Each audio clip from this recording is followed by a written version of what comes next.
अस्सलाम वालेकुम, welcome to the show sports 365। मैं हूं आपका होस्ट फैसल इलियास। 15 फरवरी आखिरकार आ गया वो दिन। खेल लिया पाकिस्तान ने मैच इंडिया से और वही हुआ जो आज तक आईसीसी के टूर्नामेंट्स में होता रहा है। एक बुरी शिकस्त का सामना करा पाकिस्तान को करना पड़ा और हमेशा की तरह वही हुआ। हमने कहा था बेसिक एरर्स नहीं होने चाहिए कप्तानी के। स्पेशली हमने अपने कल शो पे बात की थी कि टॉस जीत के क्या डिसीजन लेना होगा, कंडीशंस को रीड करना होगा, बॉलिंग चेंजेस को सही करना होगा। लेकिन एक रिपीट एपिसोड दिखा हमें पिछले एशिया कप के जो मैचेस हमने जीते हैं। बल्कि अगर कहा जाए कि 2023 के ऑनवर्ड्स जो हम देख रहे हैं, जिस तरह हमारी टीम लगातार इंडिया से हारे जा रही है, वो एक पूरा रिपीट एपिसोड है। 2023 में हम एशिया कप हारे 50 ओवर्स का, उसके बाद हम वर्ल्ड कप हारे 50 ओवर्स का, बाबर को कप्तानी से हटाया गया। उसके बाद हम 2024 में जाके T20 वर्ल्ड कप हारे।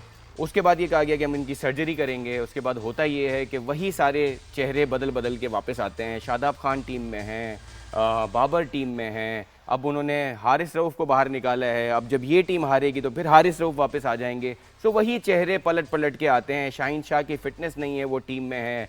हम देखते हैं शादाब से आप एक ओवर करा रहे हैं, वो टीम में है। जिस तरह की बॉलिंग की आज शाहीन शाह अफरीदी ने, लग रहा था कि वो रिदम में नहीं है। अगर आप रिदम में नहीं हैं, दुनिया में कमिंस भी बैठे हुए हैं, बुमराह भी बैठ जाते हैं, मिचेल स्टार्क भी बैठ जाते हैं टूर्नामेंट्स में, शाहीन शाह अफरीदी नहीं बैठ पाते हैं। शादाब को खिलाना बहुत ज़रूरी है हमें, चाहे उनका कोई रोल हमें समझ में नहीं आता। एक ओवर में 17 रन दिए उन्होंने और उसके बाद उनको दिखाई तक नहीं बॉल कप्तान ने। शाहीन शाह अफरीदी पहले ओवर में आके 15 ओवर उन्हों61 कंसीड किए, पूरा मोमेंटम शिफ्ट कर दिया उन्होंने इंडिया की तरफ। और उसके बाद जो इंडियन प्लेयर्स ने हमारे साथ किया है वो सबके सामने। एक प्रमदासा जैसे स्टेडियम में जहां 161 का एवरेज स्कोर है, जहां पे टॉस जीत के 3 बार टीमें बैटिंग करके जीती हैं, वहां हमारे कप्तान ने टॉस जीत के इंडिया को बैटिंग करा दी और बुरे तरीके से मैच हारा है। और कंप्लीट रिपीट एपिसोड, बाबर ने ये करना है, बाबर ने वो करना है, मिडिल ऑर्डर में वो करेंगे, वो किंग हैं, वो 111 के स्ट्राइक रेट से चले जा रहे हैं।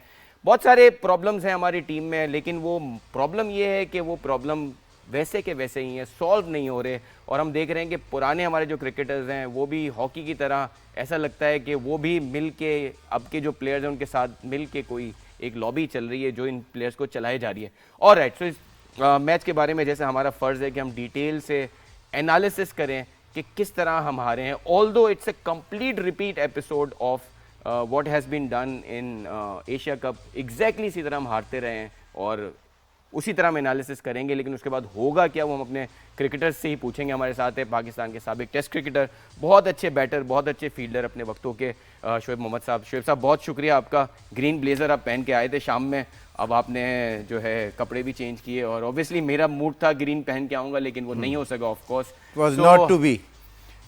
But I told you Shoaib साहब, आप बहुत ऑप्टिमिस्टिक थे and I was telling you कि वी आर सी। मैं आपको सवाल सिर्फ यहाँ से शुरू करूँगा।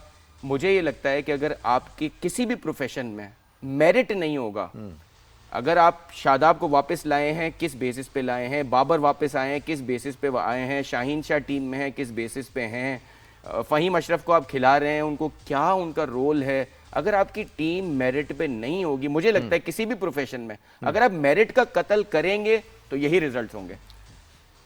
फैसल, मेरे ख्याल मैं चलता हूँ। सारा तो आपने नहीं सर, बड़ा अच्छा डिस्क्राइब कर दिया। सर बताएं। नहीं, बिल्कुल टू द पॉइंट बातें आपने की कि ये सारा इश्यूज थे। लेकिन पाकिस्तान ने आज, एक इंसान मैच में कभी गलती करता है तो वो बहुत भारी पड़ती है। आज repeatedly time and again Pakistan की तरफ से गलतियां जो आती रही। सबसे पहले तो आपकी बैटिंग की स्ट्रेंथ है और एक बॉलिंग की है। लेटली किसके ऊपर बात हो रही है? बॉलिंग बॉलिंग बॉलिंग, ठीक है। बैटिंग के अंदर वनरेबिलिटी जो है वो हमेशा नज़र आती रही है पाकिस्तान की टीम, ख़ास तौर पे चेजिंग में। जब आप टॉस जीत गए हैं, आपकी स्ट्रेंथ इस वक्त इतने दिनों से हाई बनाई हुई है कि जी हमारे पास बॉलर्स, स्पिनर्स ऐसे हैं। विकेट कैसी है? विकेट हेल्पफुल है फॉर द बॉलर्स। तो आप टॉस जीत के उनको तो सिल्वर प्लेटर में आपने सबसे पहले वहीं वो मैच आधा तो वहीं दे दिया। आई एम श्योर, अभी मुझे पता नहीं है कि वो लोगों ने क्या करना था, लेकिन वो लोग भी बैटिंग ही करते अगर वो टॉस जीतते। सर समरी जरा देख लेते हैं। अगर आपको शाम में आज याद हो, मैंने यही कहा था कि हमारा मिडिल ऑर्डर नहीं है। हाँ। सही है। और मैंने कल आपसे ये कहा था शो में कि यार हमें टॉस जीत के हमें कंडीशंस को देख के डिसीजन लेना है, ये बहुत ज़रूरी होगा। दोनों ही गलतियां की हमने। समरी हमारे सामने 175 रन्स किए इंडिया ने 7 विकेटों के नुकसान पे। जिस तरह धुलाई किए ईशान किशन ने, पहले रोहित शर्मा कुटाई करते थे तो हम कहते थे वो बड़ा खिलाड़ी है, कोई और खिलाड़ी मारता था तो हम बोलते थे वो बहुत बड़ा खिलाड़ी है। रोहित शर्मा है वो विराट कोहली है, अब आपको ईशान किशन भी मारता है, सूर्य कुमार यादव भी मारता है, नीचे से आके आपको मतलब मैं क्या बोलूं, आईपीएल में जिन्होंने 4 इनिंग्स खेली हैं वो भी आके शाहीन शाह अफरीदी को पहली बॉल पे छक्का चौका मार देता है वो। सो डूबे ने आपको मारा, सबने मारा मिलके। 175 पे 7 किया इंडिया ने। और अगेन इस विकेट पे एवरेज आपका स्कोर 161 है, तो पार स्कोर से वो कोई 15-16 रन ऊपर थे in a match which is a big, मतलब सिचुएशन वाला था, ऐसा गेम जिसके लिए इतनी एंटिसिपेशन, इतनी सारी चीजें। और इंडिया वो पाकिस्तान की बैटिंग, ऑब्वियसली पाकिस्तान 61 रन से हारा है, तो सिवाय उस्मान खान के कोई ऐसा बात करने की है ही नहीं बैटिंग में। बाबर का वही तरीका है आउट होने का। साहबजादा फरहान और साइम अयूब का एक स्ट्राइक रेट मेंटेन करने का एक सिचुएशन है, लेकिन हमारे कप्तान ने उनको उस पोजीशन में डाल दिया कि जहां टॉस जीत के उन्होंने बैटिंग करा दी, इंडिया को रन इतने पड़ गए। और फिर ऑब्वियसली इन दोनों बैटर को भी यही है कि हमने पावर प्ले में 60-70 रन करने हैं, अदरवाइज कुछ होगा नहीं। So sir, over to you, बताएं सर कैसे हम इस गेम को एनालाइज करें, कैसे हम इससे बाहर निकलें सर? देखिए, मैच जब स्टार्ट हुआ तो जैसे मैंने कहा कि टॉस बहुत वाइटल भी था एक तरह से, और आपकी स्ट्रेंथ जो है वो आपकी बॉलिंग है। तो सेकंड बारी में जब जहाँ बॉल ने टर्न लेना है और ज़्यादा होगा तो वहाँ आपको चांस लेना चाहिए था। पहली बारी में होता फैसल ये है कि आप केयर फ्री होके खेलते हैं, इससे कि मैच की एंडिंग नहीं हो रही होती है। पहली बारी और सेकंड बारी का बैटिंग का एक्सपीरियंस से बता रहा हूँ कि its vast difference in between the two. बिल्कुल बिल्कुल। और वहाँ अगर यही सिचुएशन आप इंडिया ऑपोजिट होती, पाकिस्तान अगर पहले बैटिंग करता तो they would have batted much freely, और ये 100% मैं पॉजिटिव हूँ कि इससे ज़्यादा स्कोर होता, कम से कम 50 रन का डेफिसिट ज़रूर होता है इस टोटल। सर मुझे 2 चीज़ें दिखती हैं। एक ये चीज़ कि पाकिस्तान को पहले तो ये समझना चाहिए कि वो इंडिया से बहुत नीचे है क्रिकेटिंग स्किल्स में। दूसरा ये कि टॉस पे एक टीम जो खुद बहुत नीचे है ना, उसको हमेशा ये नहीं देखना मेरी स्ट्रेंथ क्या है, उसको ये देखना है कि कंडीशन क्या सूट करती है। अगर बैटिंग पहले करने में फायदा है और आपकी स्ट्रेंथ और वीकनेसेस क्या है, तो स्ट्रेंथ अगर आपकी बॉलिंग है तो फिर they should have opted the other way around. Sir मैं इससे अग्री भी नहीं करता। अच्छा, देखिए आपकी स्ट्रेंथ तो ओवरऑल आपकी कम ही है ना, इंडिया से तो आपकी स्ट्रेंथ कम है। हाँ। अब आपने ये देखना है कि उस कंडीशन में किस चीज से आपको फेवर होगी, क्योंकि आपकी सिचुएशन है weaker. So for a weaker team आपकी बॉलिंग बेहतर होते हुए भी इंडिया से बेहतर नहीं है। जिस तरह बुमराह ने और हार्दिक पांड्या ने बॉलिंग की है सर, हाँ। आप देखें हमारा पावर प्ले देखें, उनका पावर प्ले देखें। हमारे पावर प्ले में हमारे पास कोई पेसर नहीं था जिसको हम एक्सपोज कर सकें। और हार्दिक पांड्या 3 विकेटें पावर प्ले में लेके चला गया। बिल्कुल। तो चले मैच स्टार्ट करते हैं। इंडिया ने बैटिंग शुरू की और शुरू में दोबारा स्टार्ट करते हैं। हालांकि पहले ओवर में ही उनकी अभिषेक की प्राइज विकेट सलमान आगा को मिली, विच वाज समथिंग ग्रेट। और लेकिन ये कि 6 ओवर में उन्होंने 52 रन किए, विच वाज रीजनेबल।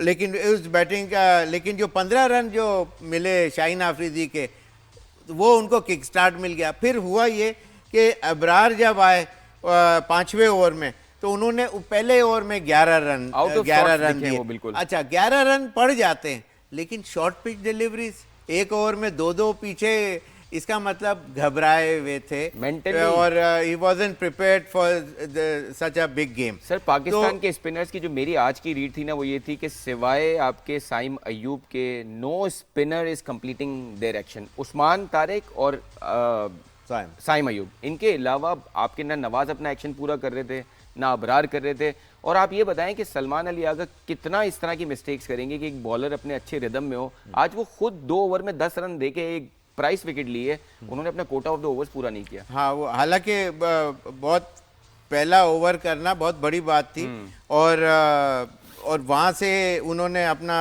सिर्फ 2 ओवर किए और 10 रन दिए। तो उनको चाहिए था कि इसके अंदर अपना इनपुट ज़्यादा इनका होना चाहिए था। लेकिन एक पॉसिबल कैच जो मिड ऑफ के ऊपर से, मेरे ख्याल से साइम की गेंद के ऊपर शाहीन अफरीदी के सर के करीब से, मेरे ख्याल he was wrong footed, he couldn't get hold of the ball. Ball उनके ऊपर ज़रूर थी, हाथ टच नहीं हुआ। बड़ा अच्छा टर्म यूज किया, रॉन्ग फुटेड। हाँ। He is been wrong footed since 2023। अच्छा। When is he going to put his foot in the right place, ये सर सबको जानना है कसम से। अच्छा अच्छा, दूसरा एक पाकिस्तान के फेवर में आज पूरे दिन में एक चीज आई थी जी। जो टर्न अदर वे उनके फेवर में चली गई इंडिया के, वो था सूर्य कुमार का नवाज की बॉल पे 108 रन के ऊपर एक लेग बिफोर की अपील हुई थी, which was turned down by the umpire, और लेकिन वो it was hitting the wickets, और हमने लेकिन वो नहीं रिव्यू लिया था, लेकिन अंपायर कॉल के ऊपर वो डिसीजन हुआ। बस वो सिर्फ पाकिस्तान का एक जो पैच जो था वो उनके फेवर में था, लेकिन it went the other way. Sir तो आपके उसके अलावा छोड़े हैं, उसके अलावा मिडफील्ड जैसे शादाब ने बाउंड्री पे एक नॉर्मल वो था, तो मतलब एक एक छोटी छोटी चीजों से टीम गिरती है। एक 4 रन तो हो जाते हैं, वैसे भी हो जाते हैं। सर अब आप ये तो बताएं कौन से प्लेयर्स आपको लगता है कि जबरदस्ती डाले गए टीम में? देखिए जबरदस्ती बिल्कुल आपने बहुत जबरदस्त वो पॉइंट आउट किया है। अब हम हमारी बैटिंग के ऊपर आते हैं। अगर मैं पहले फ़हीम से बात करता हूँ, पिछले एक मैच से पहले मैन ऑफ द मैच क्यों? बैटिंग की वजह से उन्होंने अपने हीरोइक्स दिखाए बैटिंग के अंदर, and his timing of the ball and his technique is superior to Nawaz and Shadab, I tell you. Sir मैं एज अ बैट्समैन बात कर रहा हूं। बैटिंग के अलावा मैं आपकी बॉलिंग में आज प्रॉब्लम था ना सर, एशिया कप का फाइनल आप उठाएं, उसमें पेसर्स में जो सबसे अच्छी बॉलिंग की थी ना वो फ़हीम अशरफ ने की थी। So if a bowler is good against India, Hardik Pandya पहली बॉल पे आउट हुआ है, उसको क्योंकि हार्दिक पांड्या पाकिस्तान के अगेंस्ट विकेट लेता है, एक आपको डर होता है एक बॉलर का। इन्होंने बुमराह को बाकी टीम्स के अगेंस्ट में उन्होंने पावर प्ले के बाद ओवर दिया, पाकिस्तान के अगेंस्ट उन्होंने पावर प्ले में ओवर दिया। तो सर ये होती है ना। अच्छा तो आपने फ़हीम अशरफ को बॉलिंग में यूज ही नहीं किया। जी हाँ, फ़हीम अशरफ को तो बिल्कुल वो किया ही नहीं, लेकिन आप देखें साहबजादा फरहान 0 रन किए 4 बॉलों में, सायम भी आगे की जो बॉल के ऊपर वो आउट हो गए। अच्छा सलमान आगा अपराइट पोजीशन, बॉल उतनी वो थी नहीं और उसको पुल सा मारने के लिए बॉडी ऊपर थी, मतलब they were all false strokes on which they got out. Even Babar आगे अभी वो बॉल जिस तरह जो था वो Babar is not the kind of player to hit those shots or that early in the inning especially. आज बाबर के लिए तो मुझे पता है क्या दिल होता है कि मैं कोई गेम बना दूं और उस गेम में उसको डाल दे। मैं कंप्लीट कर दूं। हाँ। बाबर का ये है कि वो उस तरह के शॉट का केपेबल इनफ नहीं है, specially at the start of his innings, और उसके अंदर वो जब 40-50 कर जाता है, वो पीछे मैचेस की बात कर रहा हूँ, काफी पुराना, जब वो फॉर्म में ज्यादा नजर आते थे, तो उस टाइम के ऊपर उनके वो शॉट्स लगते थे, बाद में चौके छक्के भी मारते थे, लेकिन जो वो 50-60-70 रन करने के बाद उनके बल्ले से वो शॉट आते थे नज़र, इतनी अर्ली इनिंग्स में नहीं। और दूसरी फिर उस्मान बहुत अच्छा खेले, 44 रन उन्होंने किए 34 बॉल्स में, लेकिन वो भी इसी तरह शादाब का भी सारे जो हैं, कोई ऐसा नहीं था कि बॉल बहुत अच्छी पड़ी और इस तरह, अपनी गलतियों की वजह से सारे ये आउट होते चले गए। बाबर पे आते हैं। देखें बाबर के बारे में मेरे ख्याल में बाबर को जितना खुद का अपने बारे में पता नहीं है, उससे ज्यादा हम सबको पता है उसके बारे में। हम ये भी कहते हैं यार वो 4 नंबर का प्लेयर नहीं है, हम ये भी कहते हैं कि यार अभी वो फॉर्म में नहीं है, हम ये बोलते हैं कि यार इसको ओपन करना चाहिए, लेकिन हम सर जब एक वक्त था जब अब हम बात करते थे फेबुलस 4 की बात करते थे, उसमें आपके स्मिथ आते थे, कोहली आते थे, केन विलियमसन आते थे। स्मिथ हम देखते हैं कि एशेस ख़त्म होती है, वहाँ पे एशेस जीतते हैं वो 4-1, उसके बाद वो बिग बैश लीग में आते हैं, सबसे ज़्यादा सेंचुरियाँ मार के चले जाते हैं वो बिग बैश लीग में, ओपन भी खेलते हैं, नंबर 1 डाउन भी खेलते हैं। तो अगर ये हमारे प्लेयर्स के ज़रा सा नंबर चेंज हो जाए तो मसला, थोड़ा सा विकेट हो जाए तो मसला, ऑफ स्पिनर आ जाए तो मसला, लेफ्ट आर्म स्पिनर आ जाए तो मसला, तो हम सर कब देखेंगे? अब ईशान किशन जो हैं किस तरह की इनिंग खेली उन्होंने, जब वो आउट हुए हैं 80 रन स्कोर था, 82 रन 77 रन इनके थे। अमेजिंग, ऐसे डोमिनेट किया उस बंदे ने। मतलब हम कब अब देखें, कल हम बात कर रहे थे कि अगर आपके टॉप 1, टॉप 2, टॉप 3 आउट होते हैं, what is your plan, how are you going to get the runs? आप 160 कर जाते, आप 150 कर जाते, आप कितना इंडिया को इसी तरह देते जाएंगे? इसमें T20 के हिसाब से देखा जाए, अगर इस टीम से पहले इनकी जो सिलेक्शन और उससे मैं पहले यही तो चाहता हूं, आप बताएं ना सर, कौन से प्लेयर्स हैं जो गलत हैं? उससे पहले और उनके वो कोचेस जो असेस करते हैं यहाँ पाकिस्तान में बैठ के, उन प्लेयरों को निगलेक्ट करा गया और फिर इन्हीं प्लेयरों के ऊपर आप टाइम एंड अगेन रिलाई कर रहे हैं। सर अगर आप टीम के सिलेक्टर होते, आप सुफियान मुकीम की जगह शादाब को लाते एज अ स्पिनर? मुझे नहीं, बताएं। सुफियान मुकीम बहुत आपका एस बॉलर है और इस वक्त दुनिया क्रिकेट के अंदर उसने प्रूव भी किया है। ऐसा नहीं है कि जस्ट अ न्यू कमर और अभी एक आधी मैच खेला है, उसने प्रूव किया है अपना मेटल। तो अगर पीसीबी की कमान आपके कंट्रोल में होती, आप शाहीन शाह को रेस्ट कराते नहीं कराते कि यार तू हमारा एसेट है, तू बैठ, तू सही रिहैब हो जा? हमारे यहाँ क्या होता है कि अगर कोई सीनियर प्लेयर है तो वो बैठना नहीं है उसने कि भाई मुझे मेरे नाम के ऊपर डेंट लग जाएगा। दूसरी दुनिया में, कंट्री में ऐसा नहीं होता। कोई भी player is not superior to the game और टू द कंट्रीज फ्लैग। तो उसमें सर ये बहुत अच्छा पॉइंट है। Do you think we are right now actually supporting players ahead of the country? Totally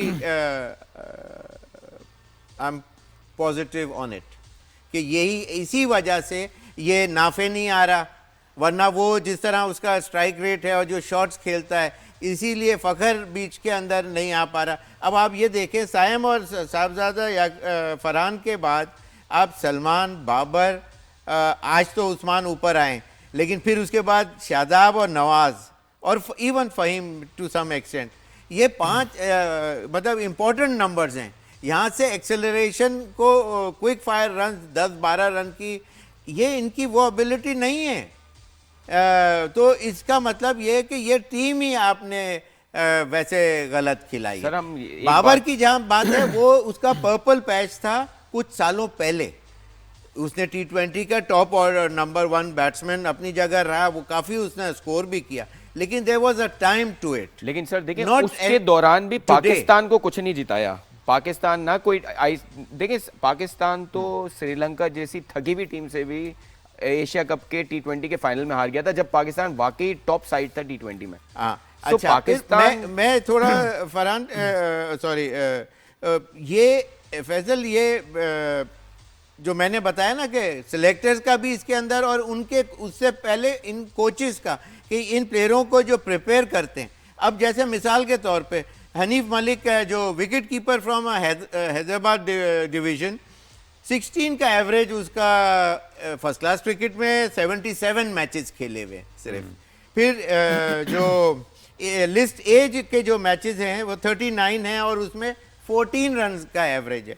T20 के टोटल 11 रन खेलने, total 80 run हैं। सही है। और 11 का एवरेज है उनका। ठीक है। तो इससे अंदाजा लगाएं कि ये बैटिंग के कोच हैं इस वक्त करंट पाकिस्तान क्रिकेट टीम के अंदर। तो इस तरह आप व्हाट डू यू एक्सपेक्ट कि भाई क्या सिखाते होंगे बैटिंग? उनको ये क्या बताते होंगे? सिर्फ थ्रो डाउन करने के लिए रखा है तो समझ में आता है कि जी थ्रो डाउन करने के लिए बैटिंग कोच, इतना बड़ा आपने एक प्लेटफॉर्म उनकी जगह उसको दे दिया हुआ है। Very good. तो ये क्या बाबर को टेक्निक तो मैं यही समझा रहा हूँ कि इनके कोचेस और इनकी ये जो सिलेक्शन कमेटी, और सिलेक्शन कमेटी भी पुश करती है, उनका भी से होता है ये प्लेइंग 15। अच्छा सर, एक और चीज़ मैं आपसे अगर पूछना चाहूँ, अगर आपके हाथ में टीम की कमान होती, आप उस्मान खान जैसे या ख्वाजा नाफे जैसे बंदे को कीपिंग के लिए कोई ऐसा बंदा रखते जो हाफ हार्टेड कीपर होता कि कभी लग गया तो कीपर बना दिया। आप इतनी बड़ी, हम कामरान अकबल के ज़माने से उमर अकमल, फिर उसके बाद हम यही करते आ रहे हैं, एक नॉन कीपर को हम बैटिंग की वजह से ज़बरदस्ती कीपिंग करा के उसकी पोजीशन बनाते हैं टीम में। वो होता क्यों है? वो होता है इसलिए कि किसी और लड़के को फिट इन करना होता है। तो फिर इस तरह की चीज़, अच्छा जी चलो इससे हम कीपिंग करा लेते हैं, ये बैट्समैन आधा बैट्समैन भी है आधा कीपर भी है, तो हमें मिस्टर XYZ को लाने में आसानी हो जाएगी।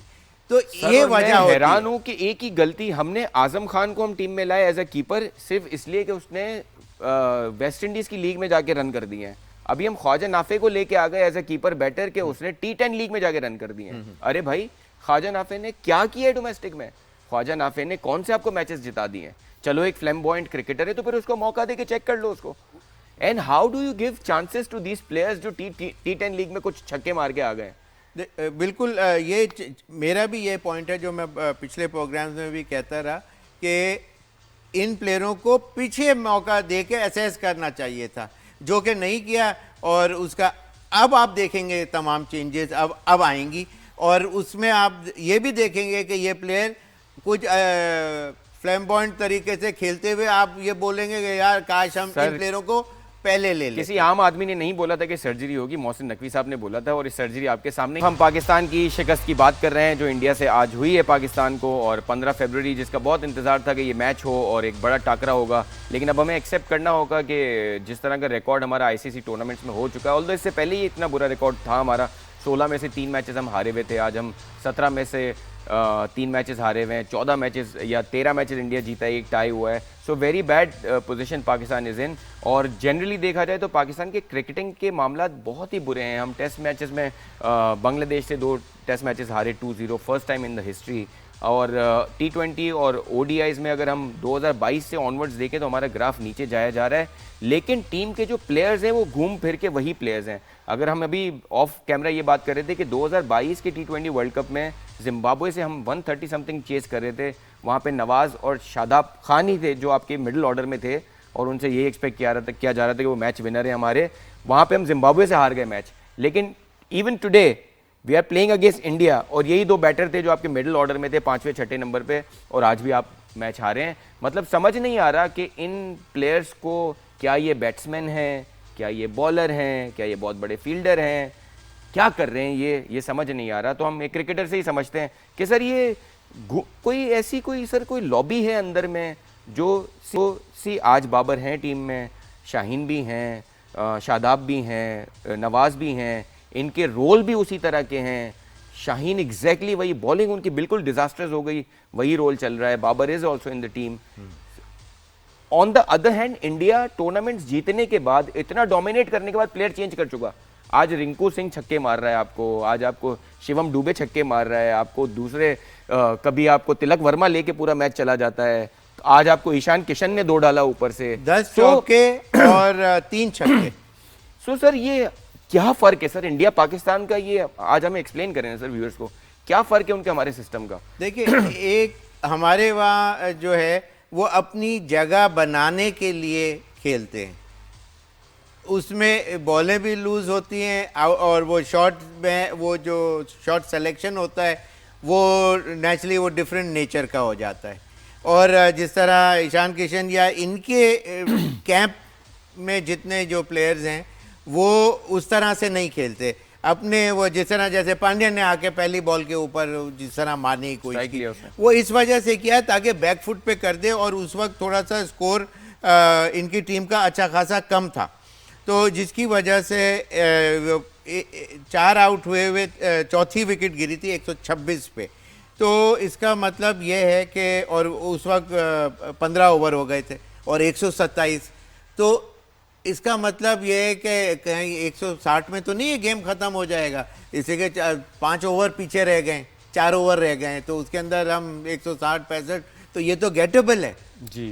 तो इसलिए उसने पुश करने की कोशिश की कि अबव 180 हमारा टोटल हो, 190 के करीब टचिंग हो, इसलिए कि शुरू में एक्सपेक्टेशन 190 प्लस रन की बन रही थी। तिलक ईशान किशन जिस तरह खेल रहे थे, उन्होंने छक्का मार के उन्होंने बेसिकली उनकी वजह से ये 175 आखिर में वो कर सके, इसलिए कि दुबे और रिंकू सिंह ने भी बहुत अच्छा खेले।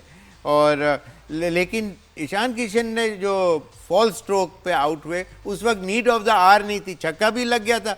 जैसे ही वो आउट हुए तो उसके बाद हमारे बॉलर्स गेंद अच्छा कर रहे थे और उसमें सिंगल डबल्स पे आ गए। लेकिन मैं ईशान किशन को देख रहा था, सूर्या उन्होंने कुमार और पूरी इनिंग में आपकी फील्ड के साथ खेला है, वो हर शॉट इंप्रोवाइज कर रहा था। वो तो उससे एक बॉल मिस हो गई, उसने उस बॉल मिस होने से पहले उसने जो रिवर्स स्वीप मारा था, अपने सारी फील्ड यहाँ डाली हुई थी, उसने वहां रिवर्स स्वीप मारा। इस शॉट पे भी वो अंदर आती हुई गेंद को उधर उठाना चाह रहा था, क्योंकि एक शॉट उसने उधर मार दिया था। The way he pierced the field, the way he played with the field was outstanding to see. लेकिन सर मैं I'll come back to Pakistan team. Shaheen Shah Afridi के 2 ओवर 30 रन, और वो भी वो शुक्र करें कि शिवम दुबे रन आउट हो गए, वरना उनको आखिरी बॉल पे भी 6 पड़ना था या 4 पड़ना था, क्योंकि वो नया बैटर आ गया। तो वो ये 30 जो है वो 34-36 हो सकते थे। आपके शादाब के 17 रन 1 ओवर में, उसको फिर कप्तान ने छुपा दिया। सही है। अगर आपके साइम अयूब जो एक ऑलराउंडर है, वो आपके टॉप के स्पिनर से बेहतर परफॉर्म कर रहे हैं, वो बेसिकली आपके बहुत सारे प्लेयर्स को, आपकी टीम को एक्सपोज होने से बचा रहे हैं हर मैच में बॉलिंग में। अगर वो नहीं होते, आपको शादाब से 3 ओवर कराने पड़ते, आपका क्या हाल होता sir? So why is he in the team? मतलब कोई सेंस बनता है कि आप शादाब को किस बेसिस पे दोबारा टीम में लाए? नहीं, आज मैंने शाम के जो स्पेशल ट्रांसमिशन थी अर्लियर टुडे आफ्टरनून में, उसमें यही बोला था कि एक चेंज जो है अगर हो सकती है इजीली, तो वो इसलिए कि ऑलरेडी आपके पास लेग स्पिनर्स टाइप के जो बॉलर जो हैं, अबरार और उस्मान तारिक भी हैं, और फिर साइम भी ऑफ एंड लेग स्पिन करते हैं। आपके पास तो लेफ्ट फिर आर्म ऑफ स्पिनर्स, सात बॉलर खिलाने की क्या जरूरत है? तो आप इससे अच्छा कोई प्रॉपर बैट्समैन और लेफ्ट हैंडर फखर की जगह इजीली बनती थी। एब्सोल्युटली, आप तो शादाब की जगह। शादाब को जबरदस्ती इन्होंने, लेकिन आज के मैच से ज्यादा गलती इन्होंने पिछले मैच में की। उस मैच में इसको चांस देना चाहिए था फखर को, ताकि वो अमंग द रन गेटर्स अगर होता तो इस मैच में वो ज्यादा अच्छा, he could have breathe easy. Sir मुझे तो एक लगता है एक विशियस साइकिल है, घूम घूम के सर वही बातें हो रही होती है। ऐसा लगता है कि 2 साल पहले भी हम यही बातें कर रहे थे। Today again with the same characters we have the same story. I mean the movie is not changing, the people who debate on the movie are changing. मतलब देखिए, हम स्पोर्ट्स का शो करते हैं, आप यकीन करें सर, हम तो क्या ही खेलते हैं, हम पैडल खेलते हैं, हम क्रिकेट खेलते हैं, एक मैच हार जाएं तो हमें रात भर नींद नहीं आती कि यार कौन सा गलत शॉट। सो सर ये स्पोर्ट्स, मुझे लगता है कि उसमें पैसा तो बाई प्रोडक्ट होता है, उसमें मेन प्रोडक्ट तो गेम इटसेल्फ होता है। ये कैसे, मतलब कल को जब हिस्ट्री लिखी जाएगी, कितनी बार बाबर का आएगा, कितने मैच इंडिया से हारा है और उसने इंडिया के अगेंस्ट क्या किया है। So how is it going to look at his own face कि क्या हुआ है मेरे साथ। सो सर ये भी तो एक बात है ना कि you have to prepare yourself for these situations. आप कितना फेल होंगे। हाँ, क्योंकि मुझे एक सचिन तेंदुलकर का एक किस्सा याद आता है कि वो एक टेस्ट मैच में ब्रेड हॉच से आउट हो गए, जो उस वक्त चाइना मैन आए थे लेफ्ट आर्म। सचिन तेंदुलकर ने बोला, मैं वापस गया हूँ ड्रेसिंग रूम में, मैंने बोला अगर इस बॉलर से मैं दोबारा आउट हो गया तो मैं टेस्ट मैच छोड़ दूंगा, test cricket. He did not get out to that particular bowler. Century भी की, कभी नहीं आउट हुआ उससे। कभी भी आउट नहीं, कभी आउट नहीं हुआ। सो सर ये होती है ना स्पोर्ट्समैनशिप, तो ये तो पैशन है ना, ये कोई प्रोफेशन थोड़ी है। सो कब हम ये दिखाएंगे सर, कब? मतलब जब आपको अल्लाह ने इतनी इज्जत दी हो कि आप कुछ ना कर रहे हो, तब भी आपको लोग कह रहे हो, but again you are not doing anything. नहीं, ग्रेट प्लेयर्स की एक्सक्लूसिव जो माइंडसेट होता है, उनकी जो थिंकिंग लेवल होता है, it is absolutely unreal type का होता है। लेकिन उसके लिए या तो आप प्रिपेयर बंदे के अंदर बिल्ट इन हो, या फिर आप के सराउंडिंग में जो आपके जो लोग हों वो आपको उस तरह से प्रिपेयर करें। That is the only way you can get to that level, या अपना लेवल ऑफ द बार को रेज करने के लिए you need that kind of pep talk, जिससे आपका अंदर से एकदम रश ऑफ ब्लड सा बने और वहाँ से आप मेहनत उस तरह से करनी शुरू कर दें। स्टीव स्मिथ की मिसाल आपको पता होगी, वो 0 पे आउट होता है या कुछ होता है तो ग्राउंड से होटल वॉक करके जाता है, कहता है मैं अपने आप को सज़ा देता हूँ कि भाई अगर दूर भी है तो वो वॉक करके जाता है। सर हमारे तो सारे अगला ऐड मार देते हैं, उसमें सारे हेयर स्टाइल चेंज हो जाते हैं, मतलब वो डिफरेंटली ऐड करना शुरू कर देते हैं। नहीं, बात आपकी बिल्कुल स्पॉट ऑन है। लेकिन coming back to the game, आप इसके अंदर बहुत से ऐसे ओवर्स आए जहां हमारे जो प्लेयरों ने मतलब क्या कहते हैं सर, कोई ऐसी टीम होती है कि बैटिंग में किसी पॉइंट पे ऐसा ना लगे कि आप गेम में हो। आपको इस पूरे 20 ओवर में बैटिंग में कहीं लगा कि आप गेम में हैं? नहीं, थ्रू देखिए ना, वो सिवाय फर्स्ट ओवर के अलावा जब वो आउट हुआ अभिषेक, उसके बाद तो फिर it was sorry saga for the Pakistan team. Sorry saga for the Pakistan team, that's the statement that you know. और ये मैच पे तो आने वाले 2-3 शोज में इसी तरह बातें चलती रहेंगी जब तक पाकिस्तान कोई अच्छा मैच नहीं जीतेगा इस टूर्नामेंट में, बिकॉज ओवरऑल तीनों मैचेस में पाकिस्तान की परफॉर्मेंस जो एसोसिएट टीम्स हैं उनके अगेंस्ट में भी ऐसी ही रही है, और आज इंडिया से हार के हमने पूरा अपना एक्सपोज कर दिया कि हम किस जगह पे खड़े हैं। और जैसे मैंने कहा पिछले सेगमेंट में कि पाकिस्तान के जो इंडिया के साथ मैचेस हैं वो ऐसा लगता है कि रिपीट स्टोरी है, सेम कैरेक्टर्स हैं, वही एक स्क्रिप्ट होता है जो चलता है और इवेंचुअली हम फिर रो पीट रहे होते हैं और वही कैरेक्टर्स दोबारा आते हैं और दोबारा मैच हराते हैं। सो डेट चेंज हो जाती है, बाकी सारा सिनेरियो वही रहता है। लेकिन आज के आईसीसी मेंस टी20 वर्ल्ड कप में जो बाकी 2 मैचेस हुए उसमें वेस्ट इंडीज़ ने डोमिनेट करके नेपाल को बहुत आसानी से हराया है और उसके साथ साथ इंग्लैंड ने भी अपना मैच जीता है। सर इंग्लैंड ने जीता है? नहीं, यूएसए ने जीता है। USA ने बैटिंग जीता है। फर्स्ट टॉस वही जीते थे। ठीक है। नबीबिया से उनका मैच था, उन्होंने 199 रन्स किए, Superb. 4 विकेट्स डाउन के ऊपर। यूएसए और वेस्ट इंडीज अपना मैच जीते हैं। Yeah. वेस्ट इंडीज का जो ग्रुप है वो बड़ा इंटरेस्टिंग है क्योंकि वहाँ पे इंग्लैंड एक मैच हारा हुआ है और इंग्लैंड वेस्ट इंडीज से। तो अगर इंग्लैंड को इसी तरह चलता रहेगा, क्योंकि इंग्लैंड नेपाल से बहुत मुश्किल से जीता था, सो नेट रन रेट भी वेस्ट इंडीज का हाई है। उससे लग ये रहा है कि इस टूर्नामेंट में इंग्लैंड, अफगानिस्तान और ऑस्ट्रेलिया, 3 बड़ी टीमें जो सेमीफाइनल्स के कंटेंडर्स हो सकते थे, they could be out of the tournament very soon. और पाकिस्तान बहुत लकी है कि उसके ग्रुप में इंडिया के अलावा कोई भी तगड़ी टीम नहीं है, वरना पाकिस्तान के भी हालात बहुत बुरे थे। एनीवेज, कल होने वाले मुकाबलों में अफगानिस्तान, यूएई, इटली, इंग्लैंड और श्रीलंका, ऑस्ट्रेलिया, इन सब में से ऑस्ट्रेलिया श्रीलंका वाला मैच जो है सर बहुत इंपॉर्टेंस का हामिल है, बिकॉज ऑस्ट्रेलिया ऑलरेडी जिम्बाब्वे से मैच हार चुका है। सो इस ग्रुप में अगर ऑस्ट्रेलिया को अपनी जगह बना के रखनी है या कोई चांस बाकी है तो they have to win all the matches with big margin. So कैसे देखते हैं बिग मार्जिन? वो कैपेबल हैं ओके इस चीज़ के लिए, इसलिए कि आप जिस तरह वो उनको बिल्कुल ही आउटस्टर उनका नज़र आ रहा है इस वक्त, और उनको बहुत मेहनत करनी पड़ेगी, लेकिन they are well prepared mentally भी, वो इन चीज़ के तैयारी से हैं। और उनके पास जिस तरह जो ग्रीन हैं, फिर ऊपर सारे ही बैटिंग ऑर्डर उनका तकरीबन सारे अच्छे फास्ट पेस के साथ खेलते हैं। और मैं ये समझता हूँ कि वो, आपको लगता है शॉन मार्श बहुत इंपॉर्टेंट हो गया वो वापस आ जाएं? वो पिछले मैच में नहीं थे, बड़ा फर्क पड़ा उनकी एब्सेंस उनको डेफिनेटली, और उसकी वजह से ट्रेविस हेड की बैटिंग भी अफेक्ट होती है, हमने देखा है। नेचुरली वो एक कॉम्बिनेशन बना होता है वो सारा, लेकिन ये उनके लिए इम्पोर्टेंट तो अपनी जगह है ही, और आगे मैचेस भी इम्पोर्टेंट हैं, लेकिन ये एक मेमोर टोटल, अगर टॉस जीतते हैं तो वो मेमोर टोटल आगे, ताकि इनका रन रेट आगे मैचेस के लिए अच्छा हो जाए। इसमें समझता हूँ कि ये आउटस्टैंडिंग परफॉर्मेंस देंगे। Absolutely, and Australia is the side who always come hard when they are in this kind of a situation, जब वो डाउन एंड ट्रबल वाटर्स में हो तो फिर बिल्कुल सही है। Alright, so we'll continue our discussion on Pakistan India match tomorrow as well. आज के शो का वक्त यहीं खत्म होता है और उम्मीद करते हैं कि कल के मैचेस अच्छे हों और स्पेशली पाकिस्तान की टीम में कुछ इंप्रूवमेंट आए। इस उम्मीद के साथ आज का शो खत्म करते हैं। Will see you tomorrow.